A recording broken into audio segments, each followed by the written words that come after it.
Good morning dear friend, मैं doctor Mahendra Sarang. स्वागत है आपके हमारे YouTube channel English literature academy में। तो डियर स्टूडेंट, जैसे कि सभी विद्यार्थियों की मांग आ रही थी कि सर हमारे को एमए फाइनल के सेकंड पेपर के बारे में भी समझाओ, तो ये वीडियो एमए फाइनल के विद्यार्थियों के लिए है।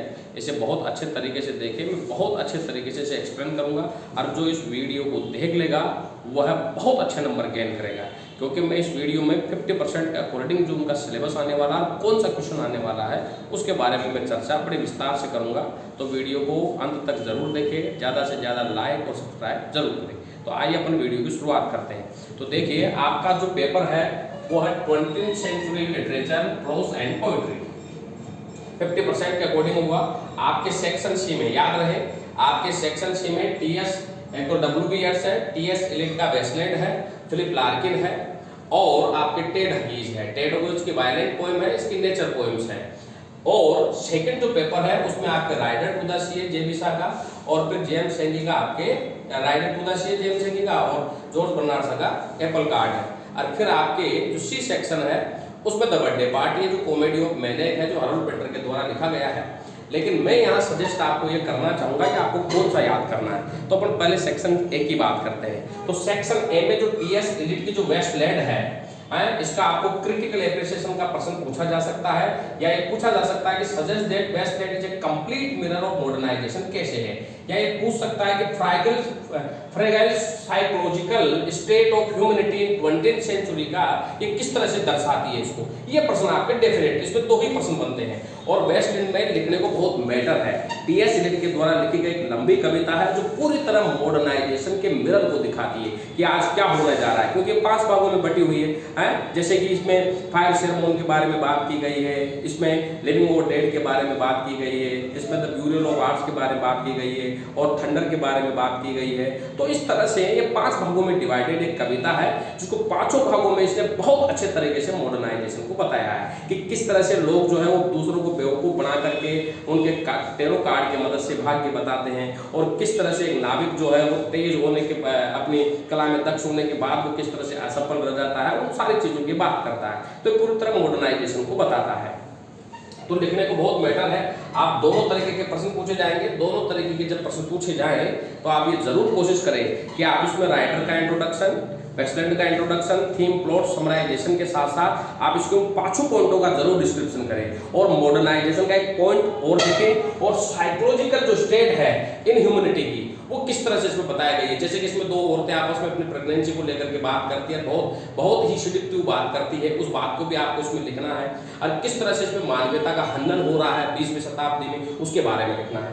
अब आइए अपन बात करते हैं बर्थडे पार्टी के बारे में। यहाँ पर ये कॉमेडी ऑफ मैनेक प्ले है, हरोल्ड पिंटर के कॉमेडी ऑफ मैनेक प्ले है। बहुत अच्छा ये उपन्यास है, 3 एक्ट प्ले है, सॉरी। और इसमें बर्थडे पार्टी में बहुत अच्छे तरीके से पूर्णता को दिखाया गया है, क्योंकि इसमें मेग है, पैठे है, स्टैनले वेबर है, गोल्डबर्ग है, मैकेन है और लुलू है। इसमें किस तरह से पैठे और मैग, जो कि एक बहुत ही बुजुर्ग दंपति है, वो स्टैनले वेबर को रखते हैं जो कि एक युवा है अपने बोर्डिंग हाउस में, और किस तरह से मैग उसके प्रति जो है वो लस्टफुल रहती है, और किस तरह से लुलू जो कि कम उम्र के रहने के बावजूद स्टैनले वेबर के प्रति लस्टफुल रहती है, और किस तरह से गोल्डबर्ग लुलू को बर्थडे के दिन जो है वो किस तरह से सीड्यूस करने की कोशिश करता है, और किस तरह से वो डांस करते हैं, किस तरह से मैग पागल होकर के नाचती है, और किस तरह से जो पैठे है उसका चेस के लगाव जो है वो बहुत ज्यादा है, और किस तरह से यहाँ पर स्टैनले वेबर को जब इंट्रोगेट किया जाता है गोल्डबर्ग मैकेन के द्वारा तो किस तरह से किया जाता है, ये सारी पूर्णता को दिखाता है। तो याद रखिए, इसमें कॉमेडी ऑफ मैनेक का ही प्रश्न पूछा जाएगा। तो आप 4 पॉइंटों के साथ साथ कंक्लूजन, क्रिटिकल कमेंट को लिखते हुए कॉमेडी ऑफ मैनेक को भी दर्शाएं, और किस तरह से ये मॉडर्न कल्चर को यह एक मिरर है उसको भी दर्शाएं, और साथ ही साथ आप ये भी इसमें जरूर पॉइंट डालें कि किस तरह से इसमें उस पुहड़ता को दिखाया गया, उस नग्नता को दिखाया गया है, और किस तरह से गिरती हुई जो हमारी इनह्यूमैनिटी है उसको डिफाइन किया गया है।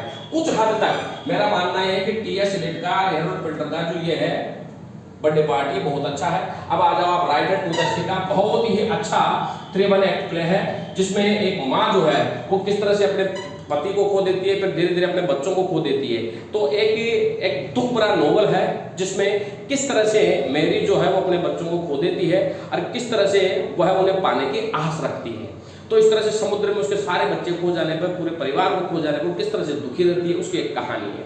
तो इस तरह से मेरा ये मानना है कि जब आप सेकंड पेपर पढ़ें तो 50% पेपर करना है। तो सेक्शन ए में से आप टीएस एलिट के वेस्टलैंड को चूज कर सकते हैं। जो बालक इसे ज़्यादा लंबा समझते हैं वो टेड हगीज को लर्न कर सकते हैं, क्योंकि इसकी जो वायलेंट पोएम है, जैसे कि हॉक रोस्टिंग को इसमें बताया गया है, पाइक को इसमें बताया गया है, टोड को इसमें बताया गया है, तो उस वायलेंस को इसमें दर्शाया गया है। तो टेड हगीज की कविताएं वायलेंस के लिए जानी जाती है। आप फिलिप लार्किन को भी लर्न कर सकते हैं। फिलिप लार्किन की बहुत अच्छी कविताएं हैं इसमें, वो भी आप अच्छे तरीके से लर्न कर सकते हैं। लेकिन फिलिप लार्किन को टेड हगीज में से क्रिटिकल अप्रिशिएशन पूछा जा सकता है, तो आप पर्टिकुलर पोएम को भी याद करें। और जैसा कि दूसरा सेक्शन है हमारे एप्पल कार्ट है, जॉर्ज बर्नार्ड शॉ का बहुत अच्छा प्ले है, लेकिन उसमें से मैं चाहूँगा कि आप राइडर टू द सी याद करें। और सी सेक्शन में से आप बर्थडे पार्टी को याद करें। अब किसी भी बच्चे को किसी भी तरह के पॉइंट की दिक्कत हो, कुछ भी दिक्कत हो, मुझे कमेंट बॉक्स में लिख के ज़रूर बताएं। याद रहे इन सभी के नोट्स, सभी पेपर्स के नोट्स पीडीएफ में भी उपलब्ध है और प्रिंटेड भी उपलब्ध है। जिस बच्चे को पूरी तरह से नोट्स की जरूरत है, वो और कुछ हमारे से प्राप्त करना चाहता है, नोट्स प्राप्त करना चाहता है, तो वो हमसे संपर्क कर सकता है। मेरे मोबाइल नंबर है 9928669902। यही मेरे फोन पे पेटीएम नंबर है। जब आप इनकी एमए प्रीवियस और एमए फाइनल की 1499 रुपये पीडीएफ के नोट्स की फीस है और 1999 रुपये प्रिंटेड की है।